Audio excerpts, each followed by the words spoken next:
ಚಿಕ್ಕಬಳ್ಳಾಪುರ ಜಿಲ್ಲೆಯ ಚಿಂತಾಮಣಿ ತಾಲೂಕಿನಲ್ಲಿ ಮಾನವೀಯತೆಯನ್ನೇ ಪ್ರಶ್ನಿಸುವ ಹೃದಯ ವಿದ್ರಾವಕ ಘಟನೆ ಬೆಳಕಿಗೆ ಬಂದಿದೆ. ಅಂಗವಿಕಲ ಮಹಿಳೆಯೊಬ್ಬರಿಗೆ ಮದುವೆಯಾದ ಬಳಿಕ ಕಿರುಕುಳ ನೀಡಿ ವರದಕ್ಷಿಣೆಗಾಗಿ ಒತ್ತಾಯಿಸಿ ಕೊನೆಗೆ ಗಂಡನೇ ಮತ್ತೊಬ್ಬಳೊಂದಿಗೆ ಎರಡನೇ ಮದುವೆಯಾಗಿರುವ ಆರೋಪ ಕೇಳಿಬಂದಿದೆ. ಪೀಡಿತ ಮಹಿಳೆ ರಕ್ಷಿತಾ ಎಂಬುವರು 2025 ಜನವರಿ 31ರಂದು ಕುಟುಂಬದ ಒಪ್ಪಿಗೆಯೊಂದಿಗೆ ಕೆಂಚಾರ್ಲಹಳ್ಳಿಯ ಕನ್ವೆನ್ಷನ್ ಹಾಲ್ನಲ್ಲಿ ಅಭಿನಂದನ್ ಎಂಬ ಯುವಕನೊಂದಿಗೆ ವಿವಾಹವಾಗಿದ್ದರು. ಮದುವೆಗೂ ಮುನ್ನವೇ ತಾನು ಮಾತು ಮತ್ತು ಕೇಳುವ ಅಂಗವಿಕಲತೆ ಹೊಂದಿರುವುದಾಗಿ ತಿಳಿಸಿದ್ದರೂ ಅದನ್ನು ಒಪ್ಪಿಕೊಂಡೇ ಮದುವೆ ಮಾಡಿಕೊಂಡಿದ್ದರು ಎನ್ನಲಾಗಿದೆ. ಮದುವೆಯ ನಂತರ ಕೆಲ ತಿಂಗಳು ಸುಖವಾಗಿ ಜೀವನ ಸಾಗಿಸಿದರೂ ಆ ನಂತರ ಅತ್ತೆ ಮಾವ ಹಾಗೂ ಗಂಡನಿಂದ ಮಾನಸಿಕ ಹಾಗೂ ದೈಹಿಕ ಕಿರುಕುಳ ಆರಂಭವಾಗಿದೆ ಎಂದು ಆರೋಪಿಸಲಾಗಿದೆ. ಇನ್ನೂ ಗಂಭೀರ ವಿಷಯವೇನೆಂದರೆ, ಗರ್ಭಿಣಿಯಾಗಿದ್ದ ಸಮಯದಲ್ಲಿ ಅನುಮಾನಾಸ್ಪದವಾಗಿ ನೀಡಿದ ಆಹಾರದಿಂದ ಹೊಟ್ಟೆ ನೋವು ಕಾಣಿಸಿಕೊಂಡು ಆಸ್ಪತ್ರೆಯಲ್ಲಿ ಚಿಕಿತ್ಸೆ ಫಲಕಾರಿಯಾಗದೆ ಗರ್ಭಪಾತ ಸಂಭವಿಸಿದೆ ಎಂದು ಪೀಡಿತೆ ಆರೋಪಿಸುತ್ತಿದ್ದಾರೆ. ಇದರ ಬೆನ್ನಲ್ಲೇ ಪತ್ನಿಯನ್ನು ತವರು ಮನೆಗೆ ಬಿಟ್ಟು ಮತ್ತೆ ಕರೆದುಕೊಂಡು ಬರಲು 10 ಲಕ್ಷ ರು ಹಾಗೂ ಅಂಗಡಿ ಹಾಕಿಕೊಡಬೇಕೆಂದು ಬೇಡಿಕೆ ಇಟ್ಟಿದ್ದಾನೆಂದು ಕುಟುಂಬದವರು ಹೇಳುತ್ತಿದ್ದಾರೆ. ಆದರೆ ಇದಕ್ಕಿಂತಲೂ ಶಾಕಿಂಗ್ ಬೆಳವಣಿಗೆ, ಪತ್ನಿ ಜೀವಂತವಾಗಿರುವಾಗಲೇ ಗಂಡ ಮತ್ತೊಬ್ಬ ಯುವತಿಯನ್ನು ಮದುವೆಯಾದ ಆರೋಪ ಹೊರಬಿದ್ದಿದೆ. ಈ ವಿಚಾರ ತಿಳಿದ ಬಳಿಕ ಕುಟುಂಬಸ್ಥರು ಆಕ್ರೋಶ ವ್ಯಕ್ತಪಡಿಸಿದ್ದು, ನ್ಯಾಯಕ್ಕಾಗಿ ಕೆಂಚಾರ್ಲಹಳ್ಳಿ ಪೊಲೀಸ್ ಠಾಣೆಯಲ್ಲಿ ದೂರು ಸಲ್ಲಿಸಲಾಗಿದೆ. ಈ ಘಟನೆ ಸಂಬಂಧಿಸಿ ಪೀಡಿತ ಮಹಿಳೆ ಕೆಂಚಾರ್ಲಹಳ್ಳಿ ಪೊಲೀಸ್ ಠಾಣೆಯಲ್ಲಿ ದೂರು ದಾಖಲಿಸಿದ್ದಾರೆ.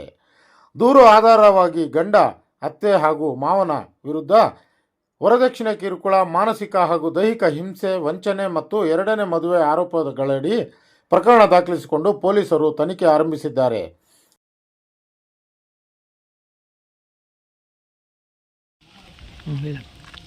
ನಮಸ್ತೆ.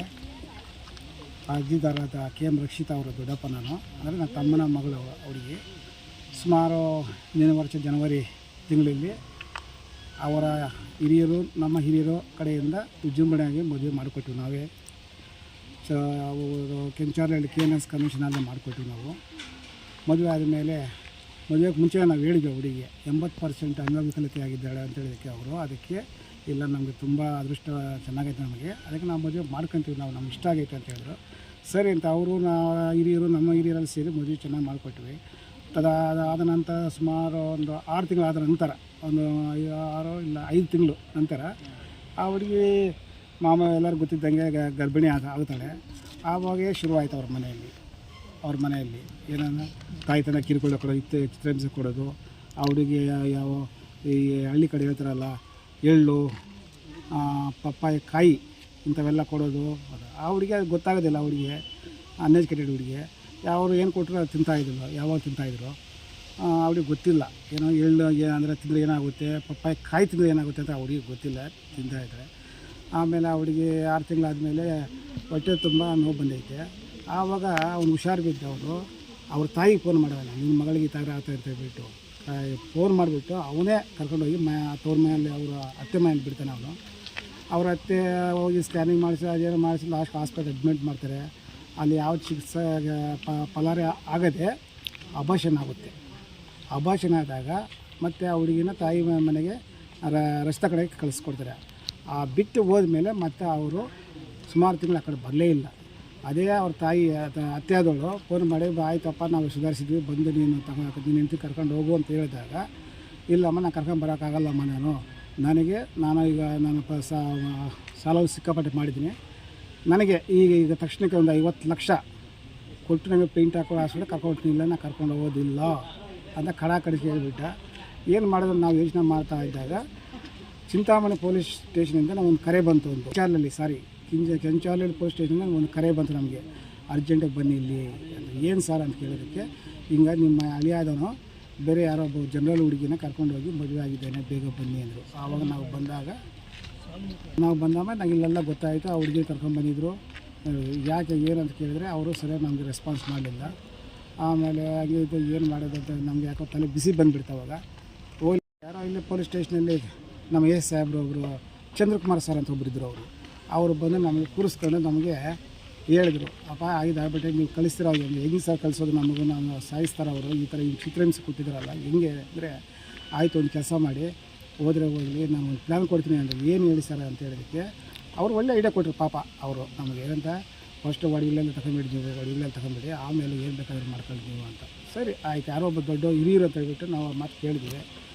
ಒಂದೂವರೆ ತಿಂಗಳು ಅವರು ಟೈಮ್ ಪಾಸ್ ಮಾಡಿದ್ರೆ ಏನೋ ರಾಜಕೀಯಗಳಿಗೆ ಯಾವ ಸರ ಕಡೆ ನಮಗೆ ನಮ್ಮ ಏರಿಯಾಗ ಅವರೇ ತುಂಬ ಲಾಟ್ ಆಫ್ ಡಿಫ್ರೆನ್ಸ್ ಐತೆ ಅವ್ರದ್ದು ಹೇಳ್ಬೇಕಾದ್ರೆ ನಮ್ಮ ಏರಿಯಾಗ ಅವರು ಸರಿ ಅಂತ ಹೇಳ್ಬಿಟ್ಟು ಮಾಡಿದ್ವಿ.